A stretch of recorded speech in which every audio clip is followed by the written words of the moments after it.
물걸레로 닦기도 쉽고 가격도 저렴해서 합성 가죽 소파 많이들 쓰실 텐데요. 부담 없이 편하게 쓸 수 있다는 점에서 합성 가죽 소파는 어린이가 있는 집에서 더 많이 찾는데 주의하셔야겠습니다.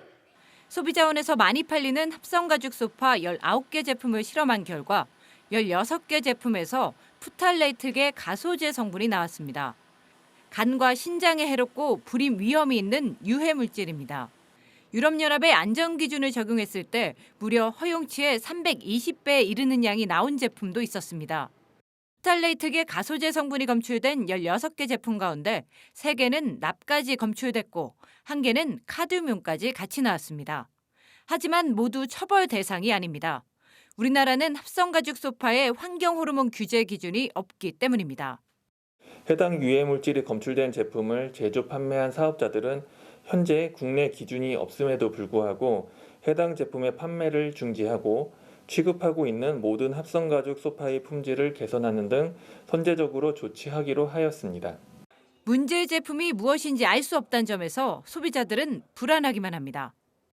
가정마다 다 있는 소파에서 저 유해물질을 아예 모른 채 살고 있다면 저희 몸에 되게 안 좋지 않을까. 기준이 만들어지고 그거에 대해서 어떻게 나왔는지 표시하는 제도가 있어야 소비자들이 알 권리가 있으니까.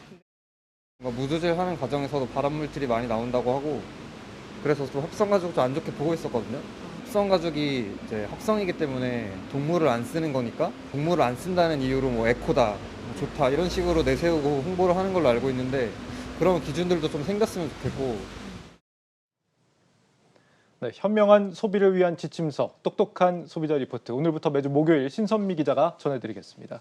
신 기자, 네, 프탈레이트계 가소제라는 게 유해 화학 물질인데, 얼마 전에 이제 국민 아기 욕조라고 불리는 이 다이소의 한 그 제품에서 검출되면서 굉장히 좀 파장이 있었던 그런 적이 있습니다. 그런데 이게 합성 가죽 소파에서도 검출이 됐다고요? 네, 합성 가죽은 PVC라고 표기가 돼 있습니다. 네. 염화 비닐을 주성분으로 하는 플라스틱인데요.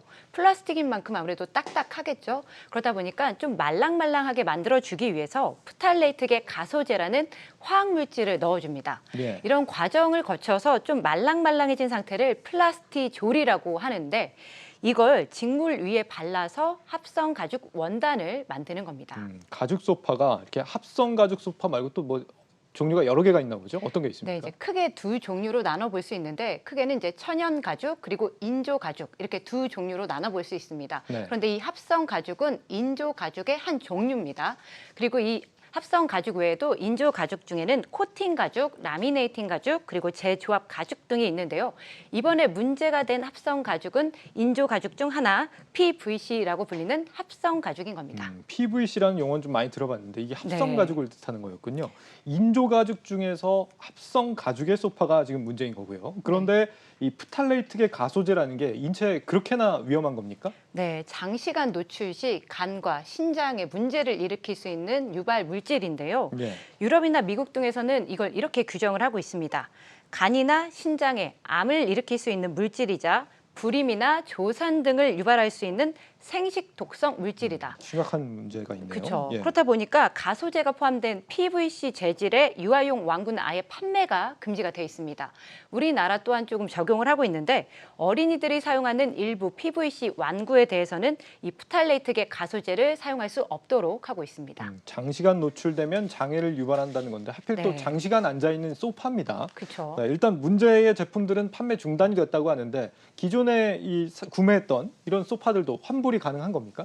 안타깝게도 환불, 리콜 아무것도 안 됩니다. 예. 여기서 더 나아가서 우리 집에서 사용하고 있는 지금 합성 가죽 소파가 또 문제의 제품일 수도 있는데 알 방법이 없다는 게 더 큰 문제인데요. 소비자원에선 해당 제품 공개도 불가능하다는 입장입니다. 그 이유는 바로 국내에 그 관련 기준이 없기 때문인데요. 권고 이상의 조치를 할 수밖에 없다. 이렇게 제한적인 상황입니다. 그러니까 기준이 없어서 환불도 리콜도 안 되고 우리 집 소파가 문제의 제품인지 아닌지도 알 수 있는 방법이 없다. 그렇죠. 상당히 좀 심각한 문제 아닙니까? 소비자가 그러면 넉넉고 당행하고 있어야 된다 이런 얘기입니까? 합성가죽 소파를 사용하고 계시다면 이거 좀 정말 제한적인 방법이긴 한데 네. 처분하는 걸 좀 추천을 드리고 싶습니다. 예. 그런데 뭐 당연히 문제의 제품이 아닐 수도 있습니다. 하지만 이 실험이 판매량 상위 위주의 브랜드로 실험을 했습니다. 거기에다가 84%의 확률로 이 유해 물질이 검출이 된 거거든요.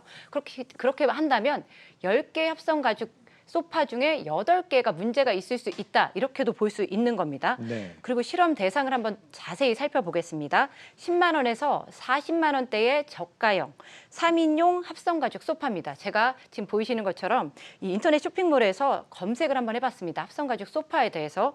그랬더니 한 대략 30여 개의 브랜드가 나오더라고요. 예. 그런데 여기에서는 유럽에서 수입된 합성가죽 소파도 있습니다. 하지만 유럽은 국내와 달리 관련해서 규제 기준이 있거든요. 그렇다 보니까 여기에서는 유해 물질이 검출되지 않을 확률이 높다. 이렇게 볼 수 있는 거고요. 이들 수입 브랜드를 제외하면 대략 20여 개 브랜드로 좁혀집니다. 관련해서 한국소비자원 관계자 인터뷰 들어보시죠. 네. 만약에 유럽에서 수입한다고 한다면은 그쪽 내에서 유통될 수 있는 어떤 품질을 갖췄다고 보는 게 좋잖아요. 저희가 검사한 가소제라든가 나카듐에 대한 기준을 갖췄다고 볼 수 있죠. 그러니까 유럽에서 수입된 제품의 네. 경우에는 합성 가죽이라도 좀 괜찮을 수 있다 이런 거네요. 그렇죠. 그 외에 이제 국내에서 유통되는 제품들 저가의 합성 가죽 소파가 한 20여 개 브랜드 정도로 좀 축약이 된다라는 건데 뭐 여기는 지금 상황이 그럼 어떤 겁니까?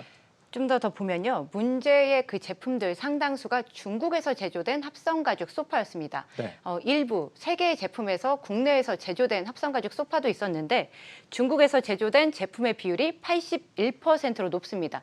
10개 중 8개가 중국에서 제조됐다 이렇게 볼 수 있는데요. 따라서 집에 있는 소파가 저가형 합성가죽 소파고 또 이제 제조 국가를 봤을 때 중국에서 제조가 됐다면 문제의 제품일 확률이 높다라는 겁니다. 예. 또 이제 실험 대상이 3인용 소파였잖아요. 그래서 이제 대표성을 갖는 그 제품이 3인용 소파이기 때문에 한국소비자원에서는 이걸 선택 기준으로 삼고 실험을 한 것뿐입니다. 그런데 혹시나 우리 집은 합성가죽 소파지만 1인용이고 2인용이야, 3인용이 아니야, 4인용이야. 이래서 우리는 문제 없을 거야. 이렇게 생각하시면 절대 안 됩니다. 네. 왜냐하면 브랜드가 같다면 2인용이든 3인용이든 4인용이든 관계없이 같은 가죽 제품을 쓰기 때문에 위험하기는 마찬가지입니다.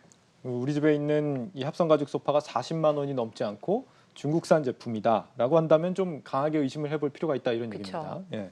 문제가 되는 소파라면 당연히 이제 처분을 하는 게 좋겠습니다만 한두 푼도 아니고 뭐 당장 처분하기 어려운 경우도 그쵸. 있잖아요. 이런 네. 경우는 뭐 대안은 없습니까? 직접적인 그 피부 접촉을 좀 피하는 게 가장 중요한데요. 네. 소파 처분하기 어려울 수 있죠. 그렇다면은 그 맨살이 직접 닿지 않도록 커버를 씌워서 좀 사용하시거나 방석을 좀 깔고 사용하는 게 그나마 현실적인 대응 방법이라고 할 수 있겠습니다. 네. 아무래도 우리 소파 좀 편한 차림으로 이용하게 되잖아요. 자주 그렇죠. 누워 있기도 하고 누워서 TV 보기도 하고 그렇다 보니까 피부 접촉 피할 수가 없습니다. 그래서 사용하실 때 유해 물질이 나한테 노출될 수 있다. 이런 부분을 좀 유념해서 사용했으면 좋겠고요.